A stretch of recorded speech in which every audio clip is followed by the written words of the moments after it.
Namaskar, my name is Devender Singh. I am resolution professional in the matter of Alchemist Township India Limited. The matter was filed before the Honorable NCLT by one of the financial creditor in a class, and the case was admitted on January 2019. Later on, some application was filed for the settlement, and it was directed by the Honorable NCLT to stop the proceedings of the matter, and matter was remanded back to Honorable NCLT on 1st March 2019 with the liberty that if the settlement proceeding is not completed or not honored by the corporate debtor, then the petition may be revived.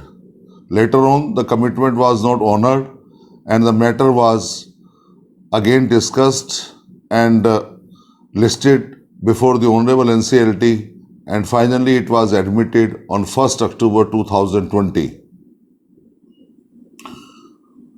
On 24th November 2020, I was appointed as resolution professional in the matter by Honorable NCLT New Delhi. After appointed as RP in the matter, I convened a second meeting of Committee of Creditors on 21st December 2020. While going through the process and claims were verified, after examining the documents attached by various stakeholders, it was observed that the substantial majority of the stakeholders belongs to West Bengal, Bihar, Eastern UP, Assam, like that places.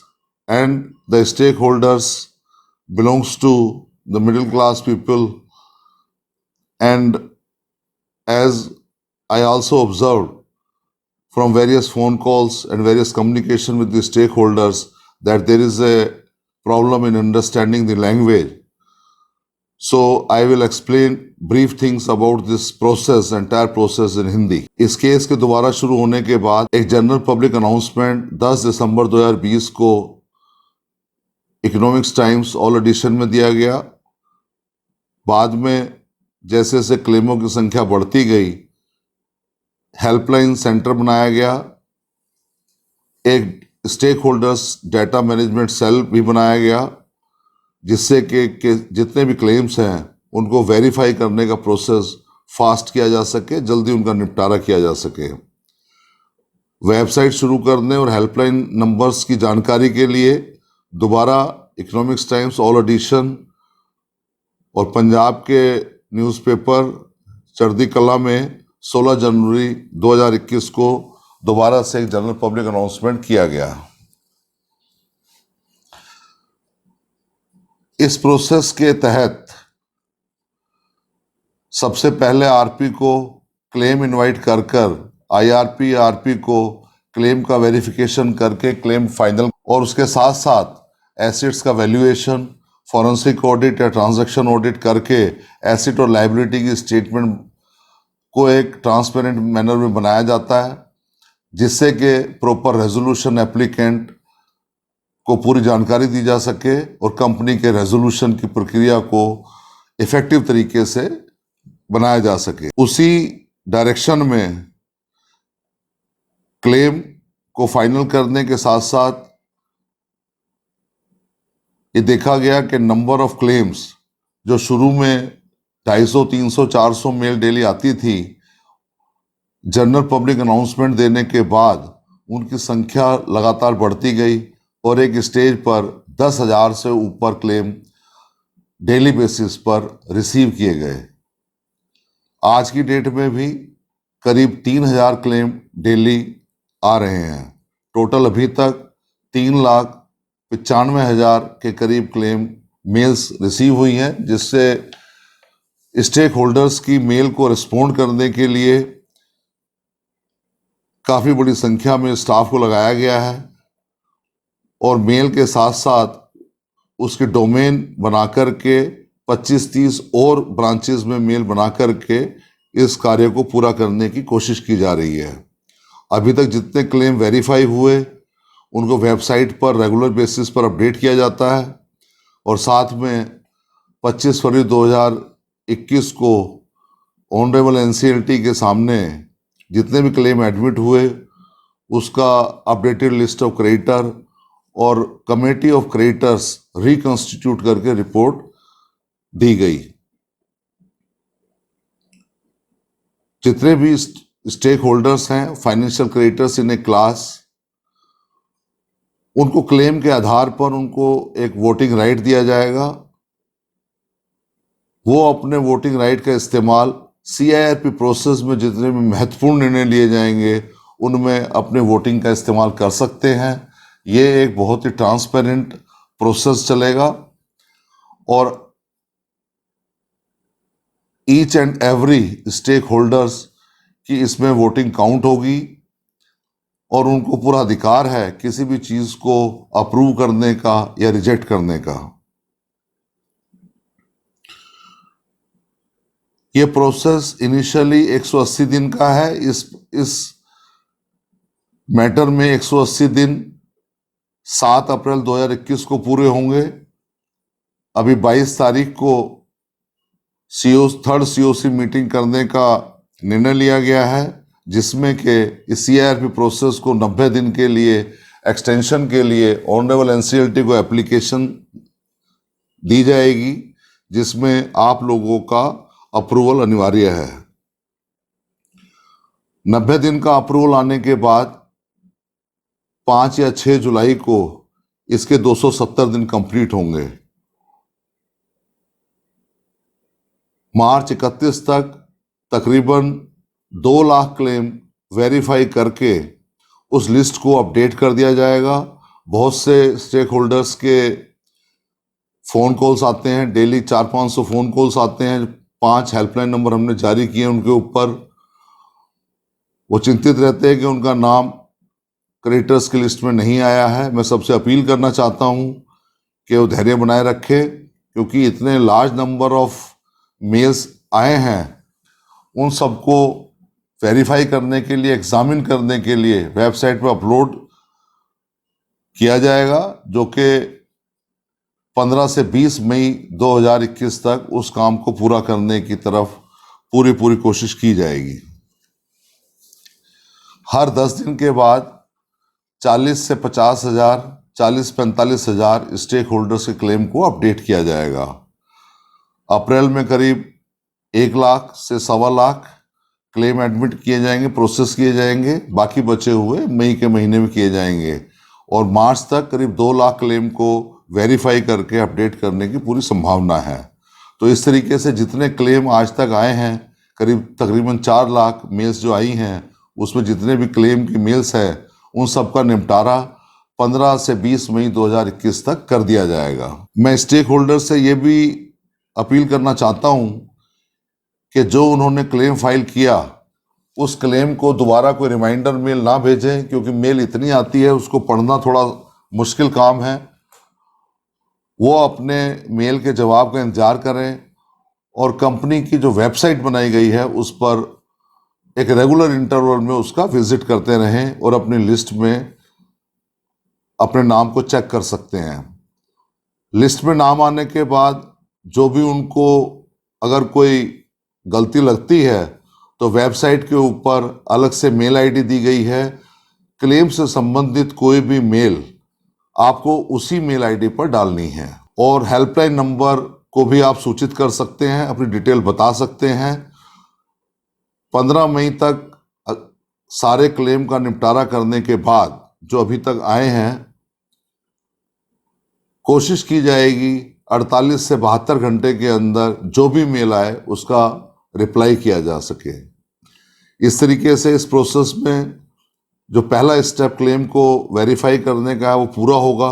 Simultaneously बाकी जो काम होने, जैसे assets का valuation है, audit है, पैसा किधर से आया, ये क्लेम के द्वारा सारा एस्टेब्लिश हो जाएगा। पैसा किधर गया, इसका ऑडिट इन प्रोसेस है। एसेट्स की सारी आइडेंटिफिकेशन के बाद, उसके वैल्यूएशन के बाद मई एंड तक पूरी रिपोर्ट बन जाएगी। मुझे उम्मीद है कि इस मैटर में कोई ना कोई रेजोल्यूशन निकलेगा और सभी स्टेक होल्डर्स का जो पॉसिबल होगा, जो रेजोल्यूशन एप्लीकेंट आएगा, जो इस कंपनी के मैनेजमेंट को लेगा, उनके पैसे को पूरे तरीके से वापस करने के लिए पूरे प्रयास किए जा रहे हैं और पूरे प्रयास किए जाएंगे। मैं विश्वास दिला सकता हूं कि इस प्रोसेस के थ्रू, जो कि कोर्ट के द्वारा चलाया गया एक प्रोसेस है, एक ट्रांसपेरेंट प्रोसेस है, सभी लोग उसमें अपना विश्वास बनाए रखें और उनका जो भी इन्वेस्टमेंट है वो उनको वापस दिलाया जाएगा। क्लेम के बारे में मैंने बता दिया है।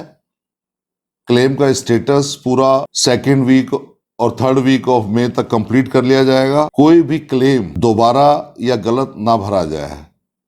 किसी की यदि पेमेंट हो गई है, क्योंकि हमारे पास सारे डॉक्यूमेंट, जो कंपनी का सॉफ्टवेयर है वो कंपनी के ऊपर 19 सितंबर 2019 को एनफोर्समेंट डायरेक्टरेट की सर्च ऑपरेशन हुआ था, रेड हुई थी, उसमें वो जब्त कर लिए गए थे। हमारे पास लिमिटेड उसकी जानकारी है, उसकी लिस्टें हैं। इसलिए मैं सबसे अपील करता हूं कि अपने क्लेम को सही तरीके से भरें, गलत क्लेम ना भरे जाएं, क्योंकि पेमेंट के वक्त सबके ओरिजिनल बॉन्ड्स, ओरिजिनल जो डॉक्यूमेंट हैं, पेमेंट रिसीट वगैरह, वो सब लेने के पश्चात ये सबकी पेमेंट की जाएगी। जो प्रोसेस है इनिशियली 180 से 270 दिन के बीच में, इसमें कंपनी के रेजोल्यूशन का पूरा प्रयास किया जाएगा, पूरे एफर्ट्स लगाए जाएंगे।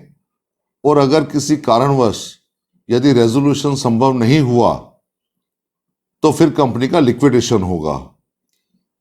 बहुत सी अफवाहें लोगों के द्वारा पता चलती है कि कंपनी को जबरदस्ती लिक्विडेशन में भेज दिया गया है और स्टेक होल्डर्स का पैसा वापस नहीं मिलेगा। मेरी प्रार्थना है, मेरी अपील है सभी स्टेक होल्डर को कि ऐसी अफवाहों की तरफ ध्यान ना दें।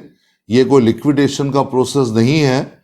कोर्ट के द्वारा पहले रेजोल्यूशन के प्रयास किए जाएंगे 180 से 270 दिन के बीच में। उस टाइम को बढ़ाया भी जा सकता है, क्योंकि इस मैटर में लिटिगेशन काफ़ी है। एक 60 दिन का एक्सटेंशन और मिल सकता है। टोटल 330 दिन के अंदर हमें इस पूरी प्रक्रिया को पूरा करना है। अगर इस दौरान में रेजोल्यूशन नहीं होता तो कंपनी लिक्विडेशन में जाएगी। मैं ये भी बताना चाहता हूं कि लिक्विडेशन में यदि कंपनी जाती है तो भी इन्वेस्टर्स का जो फाइनेंशियल क्रेडिटर यानी क्लास है, तो भी उनका पैसा मिलेगा।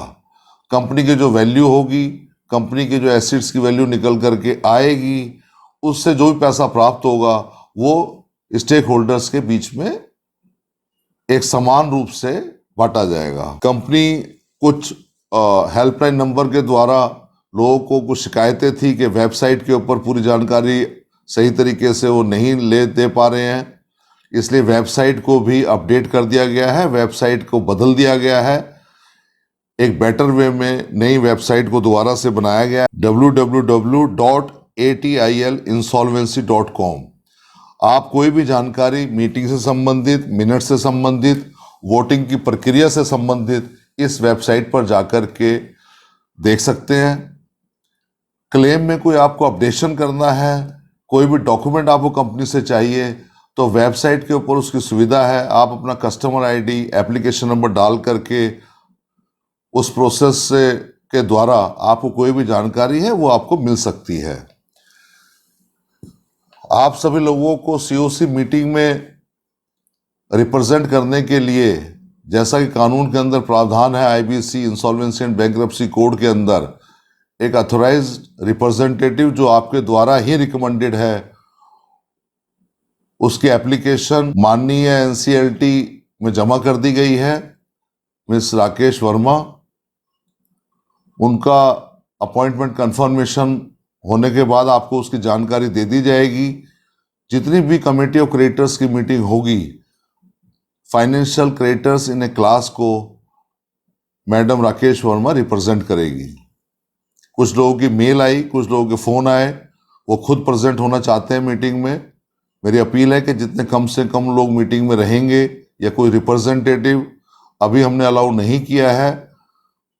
4th मीटिंग ऑनवर्ड्स कुछ लोगों को परमिशन दी जा सकती है मीटिंग में अटेंड करने की, लेकिन मीटिंग की पूरी प्रोसीडिंग, मिनट्स, वो आप सभी लोगों के साथ शेयर की जाएगी। जिनके मेल आईडी नहीं है वो वेबसाइट पर जाकर के अपनी डिटेल डाल करके मिनट्स के लिंक को देख करके मिनट्स की कॉपी को डाउनलोड कर सकते हैं। जितनी भी प्रोसीडिंग मिनट्स में होगी, जो भी डेवलपमेंट इस पूरे प्रोसेस में होगा, पूरा पारदर्शी तरीके से रखा जाएगा।